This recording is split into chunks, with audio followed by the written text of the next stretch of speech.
Hello everybody, welcome to Oscar Rusty Bucket. Subscribe to the channel if you have not already and drop a like on this video. It only takes 1 second and it makes a massive difference in how the video performs in the YouTube algorithm. It's hot takes, let's get into it. Steph has a better argument for top 10 all time than Bill Russell. I don't agree with that, although I do think it's perfectly valid to put Stephen Curry over Bill Russell. In fact, I maybe would do that myself. I haven't really evaluated what my top 10 players of all time are in quite a bit of time, and Stephen Curry definitely has crossed that threshold for me. Yeah, that video will come out at some point when I decide to refresh that list. I'll probably do a top 75, but for now, if you want to say it has a better argument, I'm not really going to disagree with you, but 11 rings is a difficult thing to argue with. Kobe Bryant is the best basketball player of all time, not greatest. I would personally argue that is almost the opposite of true. Not that he is the greatest of all time,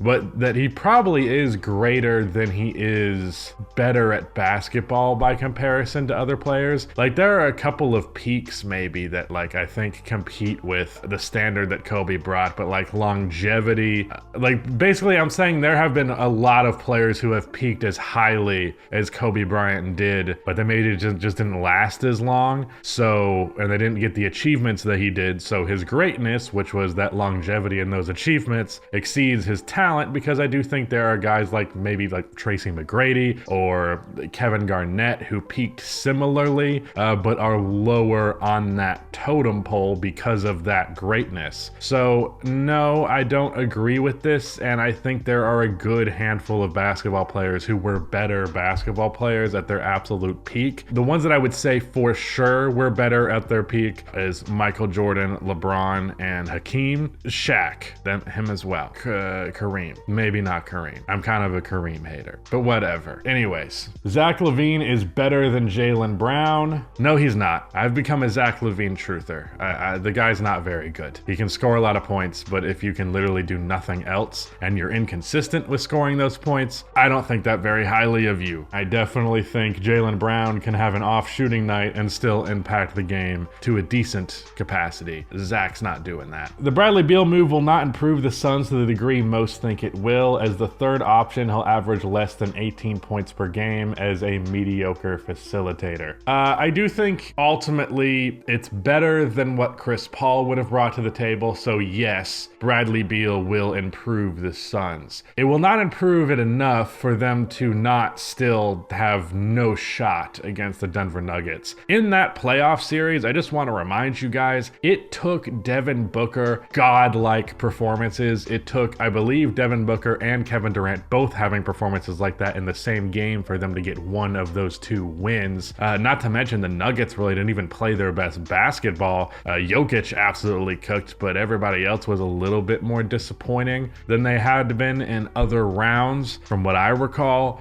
The fact that that series wasn't 5 games, it took like a real outlier scenario, and Bradley Beal is not, rather than Chris Paul, that is not bridging that significant gap that exists between winning that series and losing that series. They got closer to being a better team than the Nuggets. They got closer to being the best team in the West, but they still didn't cross that line with that move, which is why it is ultimately a bad move. People get confused and think that people say the Bradley Beal trade was a bad move because it didn't make them better, or that maybe it made them worse. That's not true. I think most people would just objectively say that Bradley Beal made the team better, but he limited their options to get better in any other way. So ultimately, you got better, but not enough, and you, by getting better, locked yourself in place. Where you're locked in place isn't far enough. You get my point. LeBron is still top 5. I respect the delusion. I really do. The fact that people are still holding on to this, because the thing is, LeBron not being top 5 anymore is perfectly acceptable. It's really not something we need to argue about. He's just not. He's just not better than guaranteed Giannis, Jokic, Luka. Well, shit. Don't get me wrong. There are a lot of people that I would put over LeBron, including his own teammate, Anthony Davis. Maybe not. No, Kevin Durant's also definitely better. So there you go. I was going to say Kevin Durant's also definitely better. AD to me feels definitely better. Joel Embiid, I would say Joel Embiid, but people are going to go look at his playoff performance, and I think it's not that fair, but not something that's easy to argue against. No, he's just not. Kawhi Leonard's better. He's just never healthy, even more so than LeBron at this point. But yeah, no, LeBron's not top 5. I'm sorry. He's 100. It's okay. Kawhi Leonard is not a top 10 player. Well, I suppose that's ironic, given what we just said. Jason Tatum's also better than LeBron. SGA is better than LeBron. But the Kawhi Leonard take, we moved on. Yes, he is. Well, maybe the only way he's not top 10 is if your argument is injuries mean he's not top 10. Me personally, though, the way that I evaluate these guys as talents is I will say he's on X place on the list. Like, let's say I think Kawhi's the 7th best player. I don't know. I just don't have a list for this stuff off the top of my head. But let's say I have him as the 7th best player. At that point, I would put him there because of what he's capable of doing when he is there. I don't rank players higher or lower based on injuries. It's more like I can prefer to have the 13th best player to the 7th best player because of injuries, but when they actually play, the 7th best player is better than the 13th best player. I hope that makes sense. Someone can have an underrated skill set but be overrated all time. Example being Larry Bird. Dude, I have this weird gripe, and I feel like I kind of love this take because it kind of put to words how I feel about Larry Bird. The thing is about Larry is that if you listen to people talk about him, and you listen to people describe the player that he was, they talk in such a frou-frou, fancy legend talk language. And I get it. The dude was so fucking legendary, and he did so much dope shit. And the thing that was so fun about it was that he did all this cool stuff while being a fucking hick-ass, fucking bland white dude who was like just drinking beers in front of his TV in his off time,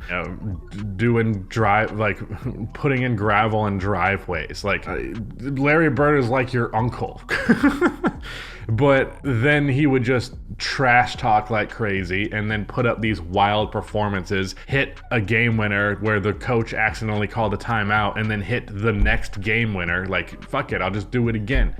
Crazy shit. I will say one thing that's fucking overblown as hell is his fucking left hand game. People say that like he did the left-handed jump shots. He did left-handed layups the whole game. I'm supposed to be impressed that you can finish with both hands. Like, that's some real 80s basketball shit that's supposed to be impressive to me. I digress. People talk about Larry the basketball player in such a way that is like not really about what he is as a basketball player. It's all about the imagery. It's all about the iconography, but not actually his tangible skill set. You really don't see a lot of people actually talking about Larry Bird's skill. Really, the only thing that does get talked about is an overrated skill of his, which is shooting.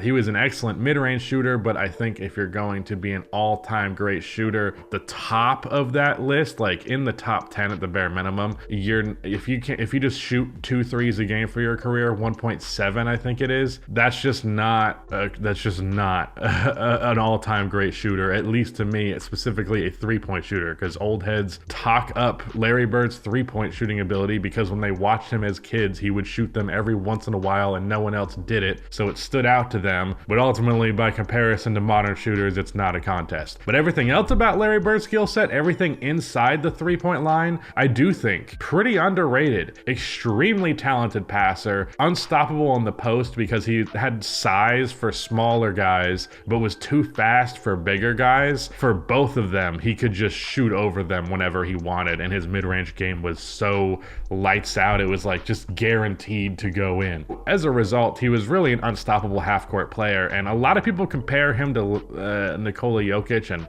vice versa. And people call that a lazy comparison just because they're white, but honestly, it's not a terrible terrible description because that was functionally a role that he did have in the offense quite a bit. He obviously did more stuff like dribbling the ball and as more of a perimeter-oriented guy, but he was still very much a mid-post playmaker, and that was also in many ways kind of revolutionary for the era. Him and Magic coming in at the same time as these 6'9" dudes who you would think would be big men killing teams on the perimeter. Larry Bird started off his career at power forward for what it's worth, so that just shows you that the big man stuff was a big part of his game. He averaged 10 rebounds for his career. But a talented playmaker, way better defender than people give him credit for. He was really smart. At the same time, while thinking his skill set is underrated and under-discussed and undervalued, his legend, I think, exceeds how good he was as a basketball player and how accomplished he was as a basketball player. There are so many nuances to this, but there's just different layers of the discussion here. The player, the actual talent that Larry brought to the table, underrated. The image of Larry Bird, a little bit overrated to the point where, okay, we can't rank him over this guy just because he hit a couple of cool shots and said that cool thing that one time. Anyways, that might have been entirely unhinged and ridiculous. I don't know.